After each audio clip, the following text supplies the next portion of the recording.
প্রীতি football ম্যাচে আজ রাত ৮টায় ঢাকার জাতীয় স্টেডিয়ামে নেপালের মুখোমুখি হবে বাংলাদেশ। বুধবার ম্যাচ পূর্ব সংবাদ সম্মেলনে অতিথিদেরই শক্তিশালী মেনেছেন স্বাগতিক অধিনায়ক জামাল ভুঁইয়া।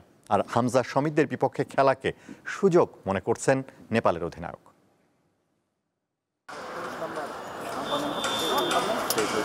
নেপালের সাথে গত ২৫ বারের লড়াইয়ে বাংলাদেশের জয় ১৩টি, সব শেষটা ৫ বছর আগে ঘরের মাঠে।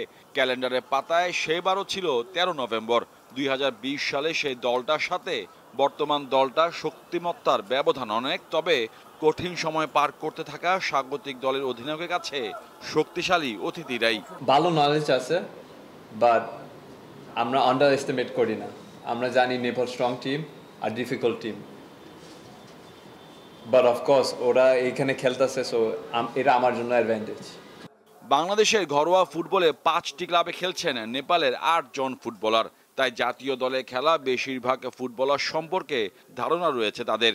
তবে লাল সবুজ জার্সিতে হামজা শমিত থাকায় ভিন্নভাবে ভাবতে হচ্ছে তাদের। বাংলাদেশ দল সম্পর্কে আমাদের একটা ধারণা আছে, তবে দলে হামজা শমিত সোমরা যোগ দেয়ায় একটু ভিন্নভাবে চিন্তা করতে হচ্ছে। এর আগে তাদের বিপক্ষে আমরা খেলি নাই, তাই ম্যাচটা অন্য যে কোনো বারের চেয়ে আলাদা হবে।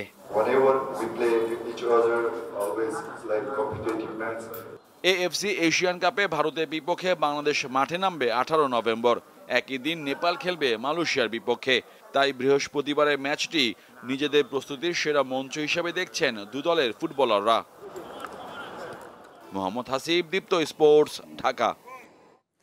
দর্শক, বাংলাদেশ নেপাল আন্তর্জাতিক প্রীতি ফুটবল ম্যাচ কভার করতে জাতীয় স্টেডিয়ামে আছেন সহকর্মী মোহাম্মদ হাসিব। হাসিব, প্রীতি ম্যাচ ঘিরে স্টেডিয়ামের সার্বিক পরিস্থিতি আমাদের জানান।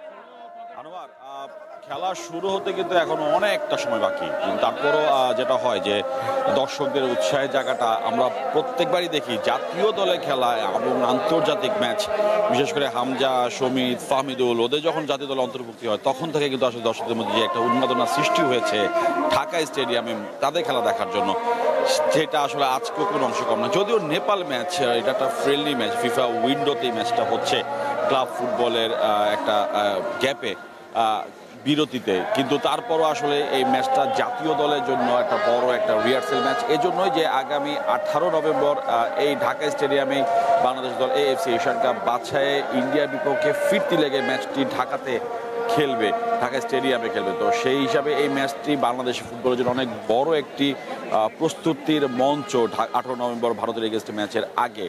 এবং গতকালকের আপডেট অনুযায়ী বাফুফে থেকে যে তথ্য আমরা পেয়েছি তাতে স্টেডিয়াম ধারণ ক্ষমতা ৩৬,০০০, কিন্তু টিকিট বিক্রি হয়েছে ১৭,০০০। এটা গতকালকে রাত ১০টা পর্যন্ত বাফুফে থেকে পাওয়ার তথ্য। তারপরে সেই সংখ্যাটা এখানকার যারা আছেন তারা অনেকে বলছেন প্রায় ২০-এর কাছাকাছি। কিন্তু একটা বিষয় সেটা হচ্ছে যে সবসময় আমরা যেমনটা দেখি যে হংকংয়ের ম্যাচের এগেইনস্টে দেখেছি, অন্যান্য ম্যাচগুলোতে দেখেছি যে এখানে বুথ থাকে, এখানে কিন্তু আসলে সেরকম বুথ এবার রাখা হয়নি।